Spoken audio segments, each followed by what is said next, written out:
Hello dear student, welcome. तो 5 short note कैसा आएगा एग्जाम में और कैसे लिखना है, तो एकदम शॉर्ट में एकदम सिंपल में एक्सप्लेन करा देता हूँ। और पाओ पाओ हो सकता है उतना लेक्चर तुम लोग पहले सेंड कर दो, अभी नहीं, पूरा लेक्चर सुनने के बाद। अब तुम्हारा बोलते हैं ना, नजराना पेश कर दो, खुश हो जाएंगे तुम लोग। ओके, तो समझो अभी अमलगमेशन ऑफ कंपनी के ऊपर शॉर्ट नोट क्या आएगा, अमलगमेशन आएगा, परचेस कंसिडरेशन आएगा, कुछ भी आ सकता है। तो अभी मैंने इंट्रो बनाया, क्या तुमको टेक्निक दूंगा, क्या ट्रिक है, कैसे अकाउंट्स का शॉर्ट नोट लिख दो। ओके, चलाओ जाओ। तो अमलगमेशन का मतलब होता है दो कंपनी ज्वाइंट होकर नया कंपनी बनता है। ओके, या फिर एक कंपनी दूसरे कंपनी को टेक ओवर करता है या तो ऑब्जर्व करता है। तो amalgamation of company means combination और merger of two company, combination और मर्जर ऑफ टू कंपनी। और न्यू कंपनी फॉर्म, नया कंपनी बनता है to take over the business of old company. समझ लो, समझ के बंटी लोग।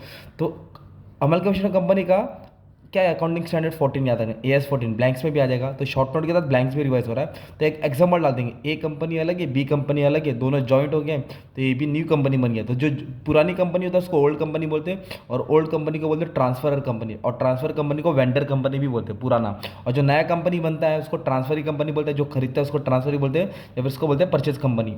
ओके, अब अमलगमेशन में क्या है ना, तुम लोग ने मीनिंग बना दिया, मस्त में इंट्रो बना दिया, राइट। फिर एग्जाम में ना तुम लोग और क्या दिमाग लगा सकते हैं, बच्चा मालूम है क्या। तो अमलगमेशन में परचेस कंसिडरेशन होता है। परचेस कंसिडरेशन मतलब होता है कि ट्रांसफर कंपनी को कुछ अमाउंट पे करेगा बिजनेस परचेस करने के लिए। तो बिजनेस परचेस के लिए जो पे करते हैं उसको बोलते हैं परचेस कंसिडरेशन। उसका भी दो मेथड होता है। कितने मेथड होता है, दो। एक होता है नेट एसेट मेथड, जब कंपनी न्यू कंपनी की पुरानी कंपनी का एसेट्स लेके जाता है। एक होता है पेमेंट मेथड, उसको बोलते हैं परचेस मेथड। ओके, इसमें क्या एसेट लेके आएगा, इस पर पेमेंट करेगा, राइट। ये तुम्हारा परचेस कंसिडरेशन हो गया। और एक अच्छी बात बताओ कि तुम लोग परचेस कंसिडरेशन का फॉर्मेट बना सकते हो, एसेट्स और लायबिलिटी को माइनस करके दिखा देने का, अमाउंट डालने का नहीं। और सबसे बेस्ट, तुम लोग को एग्जाम में कोई भी अमलगमेशन का क्वेश्चन आएगा, उसको क्वेश्चन को उठा के तुम लोग एग्जाम्पल दे देने का। This can be explain with the help of following example. जैसे राम और श्याम दिया है, तुम लोग करण अर्जुन डाल देना, नंबर को चेंज कर देना, ये पूरा पैराग्राफ उठा के तुम लोग शॉर्ट नोट में डाल देना। This is the example of amalgamation, in this way purchase consideration calculated. ये तुम्हारा ट्रिक हो गया। ओके, और भी क्या लिख सकते हैं अमलगमेशन में, तो amalgamation deal with AS accounting standard 14। Okay, amalgamation involves combination of two और more company to form new company. New company will have to new name. और इसमें क्या होता है, main purchase consideration word use करना, payment करना पड़ता है। Assets and liability of the old company are transfer to the new company. जो भी इंटरेस्ट होता है शेयर होल्डर का, वो प्रोटेक्ट करते हैं। और purchase consideration is the amount. Purchase consideration क्या होता है, एक अमाउंट होता है that acquiring company is willing to pay to the old company, है ना। ये मस्त में मैंने तुमको इंट्रो बनाया, मेथड बताया।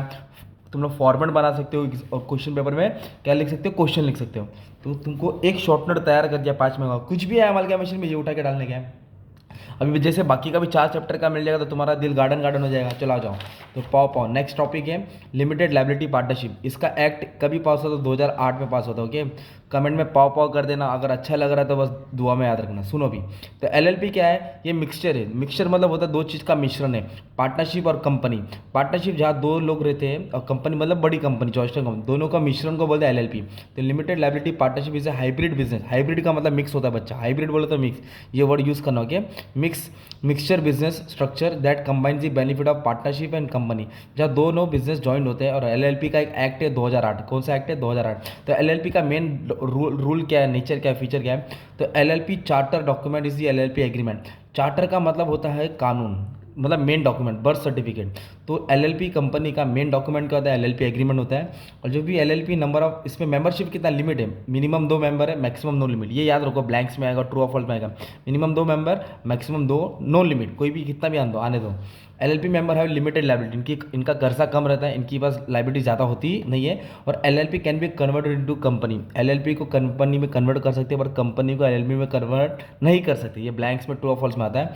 और फिर जैसे बड़ी कंपनी में बोर्ड ऑफ डायरेक्टर मैनेज करता है, जैसे कोई शिप को कैप्टन जैक स्पैरो संभालता है, मतलब कप्तान संभालता है, वैसे ही एलएलपी को कौन संभालता है, डेजिग्नेटेड पार्टनर। तो designated partner are the partner who are responsible for the management of the LLP, वो मैनेज करता है। The role of designated partner, short form में लिखा DP, in case of LLP is similar to that of director in case of company. LLP वही role play करता है जो director का, जो कंपनी का डायरेक्टर करता है। और उसको क्या मिलता है, कोड मिलता है, डीपीआईएन कोड मिलता है ना, डेजिग्नेटेड पार्टनर आइडेंटिफिकेशन नंबर मिलता है। ओके, ये याद रखने का है। फिर एक एलएलपी का एग्रीमेंट होता है, 2 पार्टनर है, 3 पार्टनर है, 10 पार्टनर है। तो जो भी एलएलपी में मेंबर है तो उसमें एग्रीमेंट रहेगा। तो एग्रीमेंट में डॉक्यूमेंट रहेगा, डॉक्यूमेंट टर्म्स एंड कंडीशन रहेगा। टर्म्स एंड कंडीशन में रहेगा कि किसका क्या रोल है, क्या प्रॉफिट शेयरिंग है, क्या ड्यूटीज है, कैसा मैटर सॉल्व है, ये सब डाल देने का था। और एलएलपी में राइट्स क्या है, लोग कोई भी कॉन्ट्रैक्ट में जा सकते हैं, कोई भी प्रॉपर्टी खरीद सकते हैं, can be sue and be sued, उस पर केस हो सकता है, वो केस कर सकता है। और मेन बात क्या बच्चा मालूम है क्या, एलएलपी के ऊपर क्वेश्चन आने वाला है तो उसको तुम लोग पूरा पैराग्राफ लिखने का, टेबल नहीं बनाना, पूरा द एलएलपी का एग्जांपल देना, the following can be explain with the help of LLP. तो जो क्वेश्चन पेपर में उसको नाम घुमा देने का है, सिर्फ नाम नंबर चेंज कर देने का, तो टीचर और खुश है बच्चे ने कंडीशन लिखा है। और एलएलपी में भी परचेस कंसिडरेशन बनता है, तो ये भी तुम लोग बना सकते हो। ओके, और एलएलपी का फ़ायदा क्या है, ये बिजनेस को स्टार्ट करने में ज़्यादा खर्चा भी नहीं लगता है, इजी टू स्टैब्लिश, एकदम तुरंत स्टार्ट हो जाएगा, मैनेज करने में भी ज़्यादा दिक्कत नहीं आती, एकदम ईजिली मैनेज कर सकते हैं, आसान है चलाना, कोई रिस्ट्रिक्शन नहीं है, कितने मेंबर्स को आने दो, कितने मेंबर को जाने दो, ज़्यादा लेस कंप्लेंस, नो रूल, ज़्यादा रूल्स नहीं, कम रूल्स एंड रेगुलेशन है जो कंपनी में ज़्यादा होता है, गवर्नमेंट इंटरफेयर करता नहीं, there is no government intervention, easy to dissolve, अगर नहीं जम रहा बिजनेस बंद कर दो, गाँव चले जाओ, और ऑडिट करना ज़रूरी है, ये ब्लैंक्स में आएगा। अगर बिजनेस 25 लाख के ऊपर कंट्रीब्यूशन, अगर उन लोगों का कैपिटल 25 लाख से ज़्यादा है या टर्नओवर 40 लाख से ज़्यादा है, टर्नओवर मतलब सेल, तो उनको ऑडिट करने की ज़रूरत है। तो 40 लाख का टर्नओवर है, 25 लाख का कंट्रीब्यूशन, तो ऑडिट करना ज़रूरत है।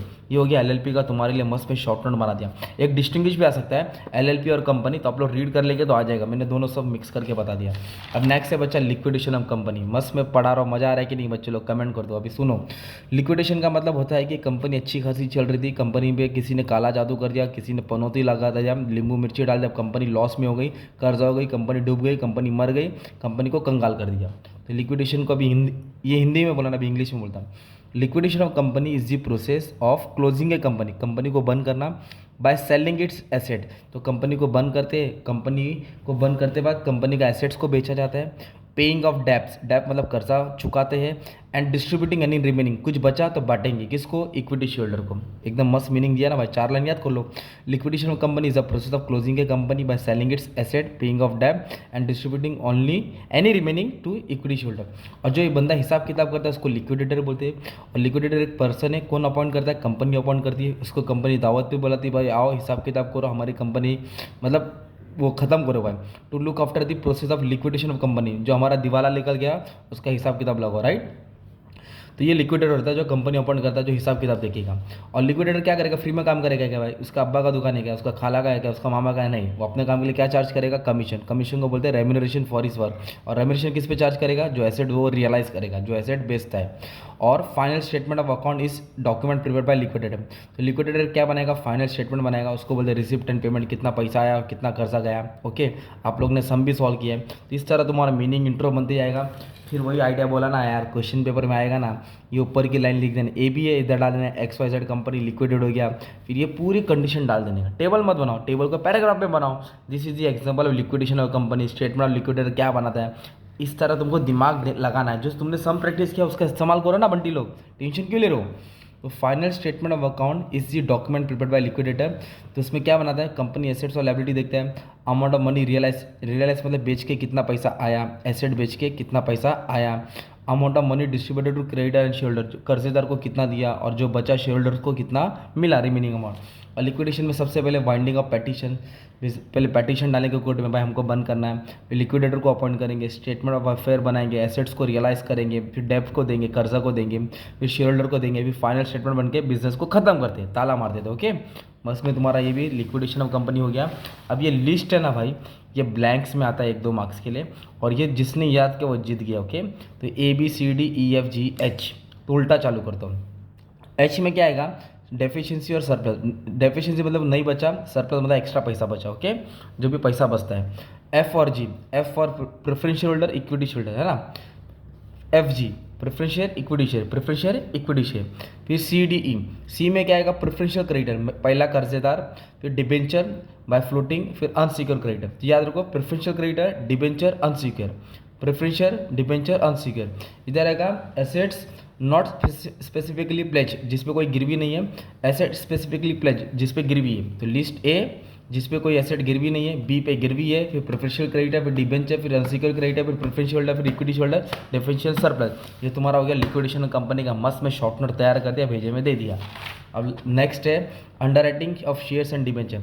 अंडर राइटर कौन होता है मालूम है क्या बच्चा, अंडर राइटर वो है जो माँ कसम खाता है, कंपनी को बोलता है कि मैं तुम्हारा शेयर पूरा बेच दूंगा, कसम खाता है, अगर नहीं बिका तो खुद खरीदता है, मतलब he takes the guarantee of subscribing the shares. Underwriting of share and debenture is a process, एक प्रोसेस है वेयर अंडर राइटर, मार्क का सम लिखा ना तुम्हारे लिए, अंडर राइटर क्या करता है, agrees to purchase a certain number of share, guarantee लेता है to subscribe the share from a company at pre decide price, हाँ भाई मैं इतने भाव में खरीदूंगा, अगर मेरे से शेयर नहीं बिका, ये एजेंट होता है ना एक तरफ से, अगर नहीं बिका तो खुद खरीदता है, ओके। तुम लोग अंडर राइटर का सम भी सॉल्व किए, फॉर्मेट बना सकते हैं ना Bunty. No person can act as a underwriter, किसी को भी अंडर राइटर नहीं बनेंगे अनलेस ही होल्ड सर्टिफिकेट, सीधी बात है, जिसके पास सेबी का सर्टिफिकेट है वही बंदा अंडर राइटर बन सकता है। और अंडर राइटिंग भी अलग अलग टाइप का होता है, एक होता है फर्म अंडर राइटिंग, एक होता है open underwriting. Firm underwriting क्या होता है, the underwriter agree to take up the specified number of share, वो एग्री रहता है कि मैं इतना शेयर लूंगा। His liability is absolute and not conditional, absolute मतलब होता है उसने जितना बोला उतना उतना बेचना ही पड़ेगा, वो बोला कि मैं 10,000 शेयर मार्केट में बेचूंगा तो 10 सब्सक्राइब कराना ही पड़ेगा, okay. Even if is issue is over subscribe, अगर ज़्यादा लोग भी आएगा तो भी उसको उतना माल बेचना है, कम लोग आएगा तो भी उतना ही माल बेचना है, उसको बोलते हैं फर्म अंडर राइटिंग। क्या बोलते हैं उसको, even if the issue is oversubscribe, ज़्यादा तो underwriter are liable to take up the agreed number of share, जो बात किया था उसको शेयर लेके जाने का, ये उसका उल्टा है। ओपन अंडरराइटिंग है, under this type of agreement the underwriter agrees to take up agreed proportion of share not taken by the public, जो पब्लिक ने नहीं लिया वो लेगा, इधर लायबिलिटी कंडीशनल है, ऑप्शनल है, he is liable only if issues under subscribe, अगर कम शेयर बिका तो खरीदेगा वरना खरीदने की जरूरत नहीं है। और एक होता है मार्क एप्लीकेशन जिसमें स्टैम्प लगता है और एक अनमार्क जिसमें स्टैम्प लगता नहीं है, तो ये मैच द फॉलोइंग में आता है, ओके। और एक बात बोलूँ ना तुमको, जो मैंने समझाया था, जो अंडर राइटिंग के ऊपर क्वेश्चन आएगा तो इस ये नहीं बनाने का, फॉर्मेट बना देने का, अंडर राइटर का जो फॉर्मेट होता है ना बच्चा, जिससे कि आंसर का जो फॉर्मेट है तुम लोगों ने प्रैक्टिस किया, किधर है बोलती जल्दी आ जा, बच्चों के पास टाइम नहीं, ये फॉर्मेट बना देने का, statement of net under liability of under writing, ये नाम लिख देने का फॉर्मेट, ओके, छोटा सा। अब सुनो, application from stamp with the name of underwriter, it is an application where underwriter has agreed to purchase a specific number of share, जिसपे स्टैम्प लग गया कि मैं खरीदूंगा। अनमार्क उसका उल्टा, those application which do not bear the stamp of underwriter, जिस पे अभी तक कोई भी अंडरराइटर का स्टैम्प लगा नहीं है। And application where underwriter has not agreed to purchase, मैं खरीदूंगा नहीं, तो अनमार्क हो गया। और लायबिलिटी ऑफ अंडरराइटर कैसा है, ग्रॉस लायबिलिटी होता है, ग्रॉस बोलते हैं इसको कि इतना शेयर बेचना है, नेट मतलब उन लोग इतना खरीदेंगे, ये ग्रॉस होता है, ये नेट होता है ना। तो each underwriter to sell specified number of share to the public commission is calculated on gross liability.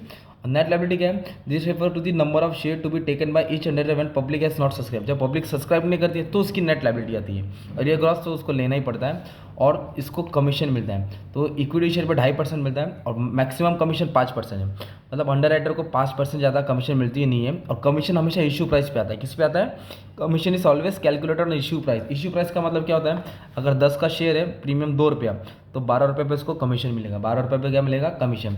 तो मस्त में अंडरराइटर का मीनिंग भी मालूम पड़ेगा, मतलब तुमको अकाउंट्स का सम आता है पर थ्योरी लिखने नहीं आता, एकदम ईजी लैंग्वेज में तुम्हारे लिए मैंने प्यार मोहब्बत में समझा दिया, ऐसे इको कॉमर्स का पूरी बुक उड़ा दिया भाई, टेंशन मत लो। अब लास्ट चैप्टर है भाई, थक गया, देखो तुम्हारे लिए, देखो एकदम सुबह सुबह ही आया हो, बस फजर की नमाज़ पढ़ा, डायरेक्ट इधर आ गया, सहरी करके एकदम रिलैक्स, मतलब पढ़ने के बाद जाके सोता। आ जाऊँ, फॉरेन करेंसी अकाउंटिंग स्टैंडर्ड, अब बताओ पढ़ा रहा कैसे लग रहा है, कमेंट कर देना भाई, 13 मिनट हो गया है। अब देखो, फॉरेन करेंसी बोले तो इंपोर्ट और एक्सपोर्ट, इंपोर्ट बोले तो माल खरीदना, एक्सपोर्ट बोले तो माल बेचना, तो फॉरेन करेंसी जो भी रहता है डॉलर रुपीज़ है ना, वो अकाउंटिंग स्टैंडर्ड 11 किसके साथ डील करता है, accounting standard 11 deals with accounting treatment of foreign currency, okay. और इंपोर्ट का मतलब होता है हम लोग माल खरीदते तो अपने को पेमेंट करना पड़ता है, एक्सपोर्ट मतलब अपन माल सोल्ड करते हैं, बेचते हैं दूसरी कंट्री को, तो पेमेंट रिसीव करते हैं, पैसा आता है, डॉलर को रुपीज़ में कन्वर्ट करते हैं, ओके। तो फॉरेन एक्सचेंज अकाउंट, ये AS11 याद करने के। तो फॉरेन एक्सचेंज में जो भी डिफरेंस आता है, कम ज़्यादा प्रॉफिट होता है या लॉस होता है, वो फॉरेन एक्सचेंज अकाउंट में ट्रांसफर होता है, उसको FEF अकाउंट बोलते हैं। A separate account is use to record exchange difference from the foreign currency transaction, है ना। ये तुम्हारा मस्त में मीनिंग हो गया भाई, थोड़ा बना देना। फिर फीचर्स क्या बताने का है, ये फॉरेन ट्रांजेक्शन, तो AS11 किसके साथ डील करता है, transaction that involve foreign currency, जैसे import export loan. Monetary item होता है कि नॉन मॉनिटरी, मॉनिटरी मतलब जिसमें कैश होता है, जो पैसे में कन्वर्ट होता है जल्दी, नॉन मॉनिटरी मतलब जो कैश में जल्दी कन्वर्ट होता नहीं है। तो मॉनिटरी आइटम जिसकी वैल्यू फिक्स रहती है, जैसे कि cash receivable, payable, cash balance, bank balance, ये होता है मॉनिटरी। नॉन मॉनिटरी बोले तो याद रखो इन्वेंट्री, इन्वेंट्री मतलब स्टॉक, ये नॉन मॉनिटरी होता है, ये मैच द फॉलोइंग में आता ही है भाई, आएगा तो। That item do not have face value, जिसको कैश में कन्वर्ट करते नहीं है। और फॉरेन करेंसी क्या, ऐसे currency other than reporting currency, foreign currency क्या, it is a currency other than reporting currency. ये ब्लैंक्स में आएगा तो ट्रू लिख देना, क्या लिख देना, ट्रू। और भाई तुमको सम भी मालूम है, एग्जाम्पल डाल देना, और 1-2 एंट्री भी लिख देना भाई, 1-2 एंट्री भी लिख देना, टीचर खुश हो जाएगी। ओके। स्पॉट रेट होता है जो तुरंत ऑन उसी दिन सेटलमेंट होता है। एवरेज रेट मतलब होता है मीन निकालते हैं, वेटेड करके निकालते हैं, और ये ज़्यादा करके ट्रेडिंग अकाउंट और प्रॉफिट एंड लॉस अकाउंट के लिए काम आता है। क्लोजिंग रेट जो बैलेंस शीट के लिए काम आता है। और exchange rate is the exchange of two currency. और फिर तुम लोग प्रोफार्मा बना दो, क्वेश्चन बना दो, एफ अकाउंट बना दो। तो इस तरह मैंने क्या किया भाई, तुम्हारे लिए 15 मिनट में पूरा शॉर्ट नोट बना दिया। अच्छे से पढ़ लो, रिवाइज कर लो, बस शॉर्ट नोट मत छोड़ो। 4 शॉर्ट नोट लिखो, 20 मार्क तुम्हारा मिल गया, मतलब 15 मार्क तुम्हारा हाथ में ही। ओके, बस इतना ही बोलने का था, टेंशन नहीं लेने का था। ओके, पाओ पाओ। Thank you very much.